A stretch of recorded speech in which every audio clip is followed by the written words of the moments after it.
En 2022, OpenAI lance ChatGPT dans le monde. En seulement 2 mois, plus de 100 millions d'utilisateurs, soit un record dans l'histoire de la tech. Et là, des PDG paniquent, les gouvernements essayent de légiférer un peu à la va-vite, et les experts considèrent cette révolution comme une révolution encore plus grande que celle d'Internet. Mais ma question est-ce qu'au final, c'est elle la vraie révolution ?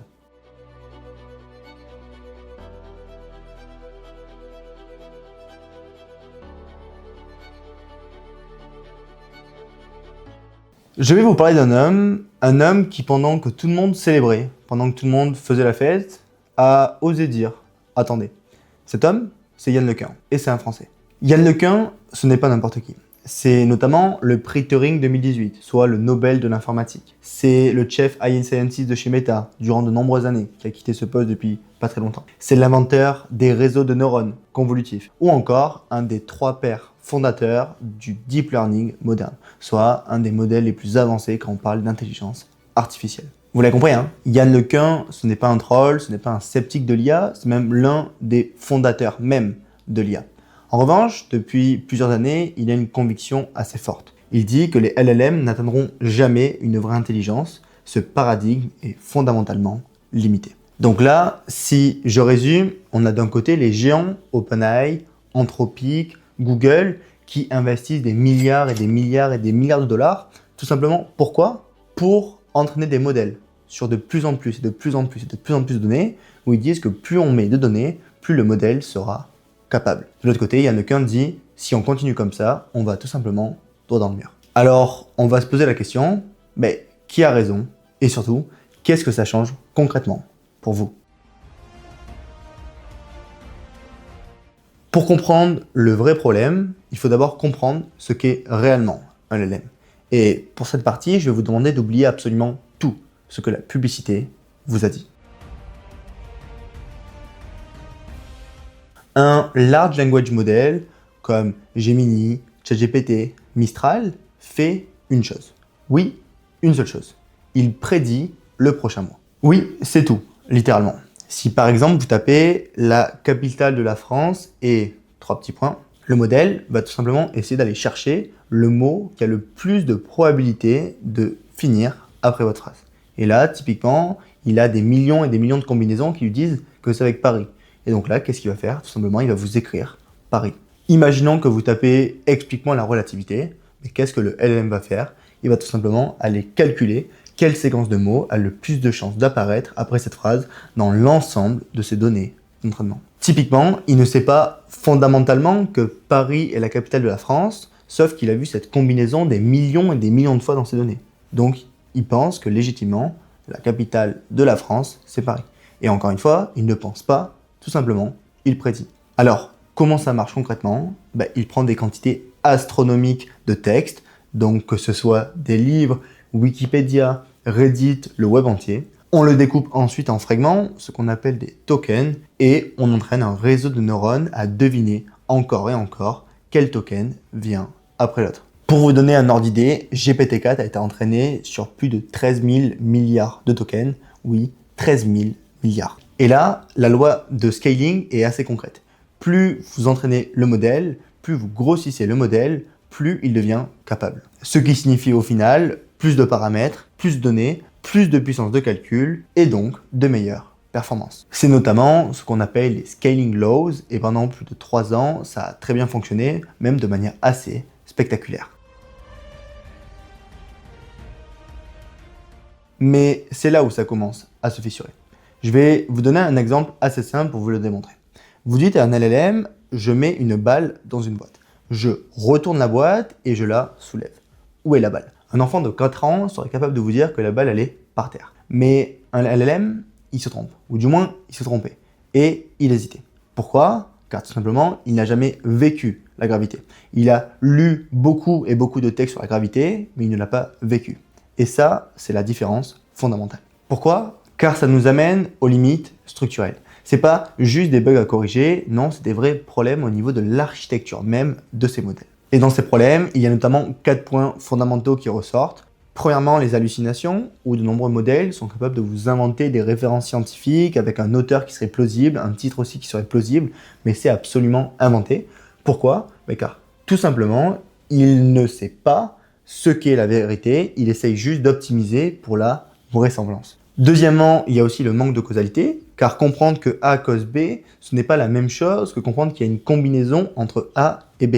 Le LLM comprend que A et B sont des combinaisons qui ressortent souvent, mais par contre, il ne sait pas lequel implique l'autre. Et ça, c'est aussi fondamentalement problématique. Troisièmement, il n'a absolument pas de modèle du monde. Quand vous imaginez une pièce, vous pouvez mentalement en sortir, y revenir, déplacer des objets, imaginer ce qui se passe si vous cassez quelque chose. Vous avez une représentation du monde. Un LLM, lui, il n'en a pas. Il a tout simplement des statistiques sur des descriptions de pièces. Et pour finir, le raisonnement fragile, ou changer légèrement la formulation d'un problème très simple, et vous ne changez pas le fond, vous changez uniquement les mots, et vous verrez que beaucoup de modèles échouent là où ils réussissaient avant. Ce n'est pas du raisonnement, c'est tout simplement du pattern matching qui est très spécifique et très spécialisé, et qui fait que quand un modèle, vous allez lui enlever des mots et qu'il va devoir faire de nouvelles combinaisons, s'il faut, sa réponse sera tout simplement différente, alors qu'un humain, pour lui, ce serait exactement la même chose si vous lui répétez ensuite la question d'une manière différente.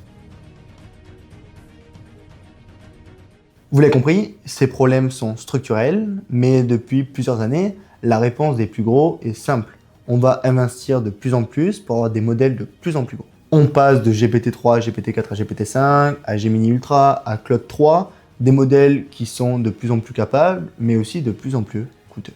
Mais c'est là aussi où quelque chose se passe depuis 2024. Les benchmarks, donc des tests standardisés pour comparer les modèles, continuent de mesurer les capacités des modèles et ils commencent petit à petit à être saturés. Les modèles les explosent et pourtant les utilisateurs ne remarquent pas de changement qualitatif majeur. Ça veut dire concrètement que les progrès continuent mais la courbe commence à s'aplatir. C'est comme si on avait pressé le citron du texte, il ne reste absolument plus rien et c'est précisément là que Yann LeCun dit « je vous l'avais dit ». Mais voilà, Yann LeCun ne dit pas tout simplement « c'est nul », il propose quelque chose. Et c'est là où ça commence à devenir vraiment intéressant. Pour mieux comprendre sa vision, il est intéressant de comprendre sa critique fondamentale. On essaie de créer l'intelligence à partir du langage, et le langage n'est pas la source de l'intelligence humaine.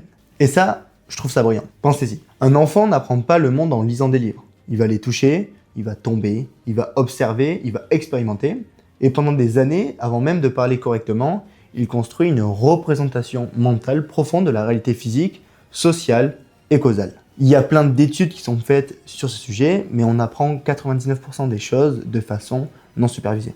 Tout simplement en observant, mais on n'a pas toujours quelqu'un qui nous dit « là t'as tort, là t'as raison ». Non, pas du tout, c'est nous-mêmes, on arrive à comprendre quelles sont les mœurs qui régissent la société, et qu'est-ce qui est vrai et qu'est-ce qui ne l'est pas. Et là, à l'inverse, les LLM apprennent à partir du texte. C'est-à-dire que le texte, c'est pour eux toute l'humanité qui est réunie, et ça représente peut-être quelques gigaoctets d'informations réelles. Le cerveau d'un enfant, typiquement, traite des téraoctets de données sensorielles rien qu'en observant une scène pendant 10 secondes. Un LLM, lui, a que accès au texte. Alors concrètement, que propose Yann LeCun? Premièrement, c'est notamment pour ça qu'il a quitté Meta pour s'installer actuellement à Paris, c'est les world models, soit les modèles du monde. Ici, l'idée est plutôt simple. Une IA qui ne prédit pas des mots, mais une IA qui va prédire ce qui va se passer dans le monde. Une IA qui a une représentation de la réalité, qui peut simuler, qui peut anticiper, qui peut prédire. Et donc là, ce n'est pas quel mot après quel mot, mais c'est si je fais cette action dans ce contexte, que va-t-il se passer? Je vais vous donner un exemple très simple. Actuellement, je suis en train d'attendre un ami qui est en train d'effectuer une action en dehors de l'appartement. Moi, je le sais personnellement, car j'ai toute la partie contextuelle, comme je suis humain, et j'ai plein de différentes choses que j'ai pu comprendre. Lui, l'IA, le LLM, si je prends une photo de moi maintenant et je lui dis quelle est la prochaine action qui va se passer, dans 95-99% des cas, il va me lever et me sortir de l'image. Moi, la réalité, c'est que je sais que ce qui peut se passer, c'est que mon ami rentre, on peut commencer à manger, commencer à discuter. Et ça, pourquoi? Car j'ai ce contexte en tant qu'humain et je sais exactement dans quelle situation je me trouve et qu'est-ce qui pourrait se passer ensuite. Un LLM n'a pas ça, car lui, son but est de prédire qu'est-ce qui a le plus de chances de se passer si je file cette action. Et là, typiquement, c'est me lever et aller autre part. Le deuxième point, c'est le JIP-A, soit le Joint Abending Predictive Architecture. Là, c'est notamment l'architecture qu'il a longuement développée chez Meta. Ici, au lieu de prédire des pixels ou des tokens, soit des détails, le système apprend à prédire des représentations abstraites. C'est l'essence des choses, c'est pas leur apparence en surface. Ici, c'est notamment plus proche de comment notre cerveau fonctionne. Vous ne mémorisez pas chaque pixel de votre cuisine, vous avez une représentation abstraite de votre cuisine. Si là maintenant je vous dis visualisez votre cuisine, vous n'allez pas le voir pixel par pixel, vous allez juste avoir une image assez globale. Le troisième point, c'est l'auto-apprentissage non supervisé. Vous vous souvenez, je vous en ai parlé tout à l'heure quand je vous dis que plus de 99% des choses qu'on apprend, c'est de manière non supervisée. Il n'y a pas quelqu'un qui va nous dire oui c'est bien ou non t'as tort. Là, c'est un petit peu la même chose. Pas besoin de millions d'exemples labellisés par des humains, le système lui apprend de lui-même. Il va observer le monde, il va construire des prédictions et va en même temps corriger ses erreurs. Donc oui, l'idée est facile à prononcer, mais elle est monumentalement difficile à réaliser. Mais la réalité, c'est que si elle fonctionne, si des modèles peuvent vraiment construire une représentation du monde, pas juste une représentation du texte sur le monde, alors là, on parle d'un saut qualitatif qui est juste incomparable par rapport à ce qu'on connaît aujourd'hui. Alors là, on arrive à la question que tout le monde évite de poser directement. Est-ce que les LLM sont la destination ou alors ils sont tout simplement une étape? Et là, il y a une analogie que j'aime beaucoup. En 1982, quand le Minitel est arrivé, c'était complètement fou. C'était révolutionnaire. Mais vraiment, on pouvait consulter des horaires de train, accéder à des informations, même faire du commerce. Et les gens pensaient que c'était ça, l'Internet. Mais non, ce n'était pas l'Internet. C'était tout simplement le précurseur. Et ce n'est absolument pas une insulte. Le Minitel était vraiment impressionnant. C'était utile, c'était réel, mais ce n'était pas la destination. Et quand on regarde réellement, c'est ce qui est en train de se construire en parallèle des LLM. Et c'est notamment ce qui est en train de se construire aujourd'hui en parallèle des LLM. Que ce soit les agents autonomes, donc ces systèmes qui ne vont pas attendre une instruction pour agir, mais qui vont pouvoir planifier sur plusieurs étapes, qui vont pouvoir s'auto-corriger, qui vont pouvoir s'interconnecter avec plein de différents outils et qui vont pouvoir poursuivre des objectifs qui vont être complexes dans des environnements qui vont être réels. Ensuite, on peut aussi parler de l'IA incarnée à travers les robots, que ce soit les figures, les Boston Dynamics, que ce soit les Tesla Optimus, ce sont des modèles qui vont apprendre en interagissant physiquement avec le monde. Et c'est peut-être là que les world models de Lequin auront le plus de potentiel. Il y a aussi les architectures hybrides.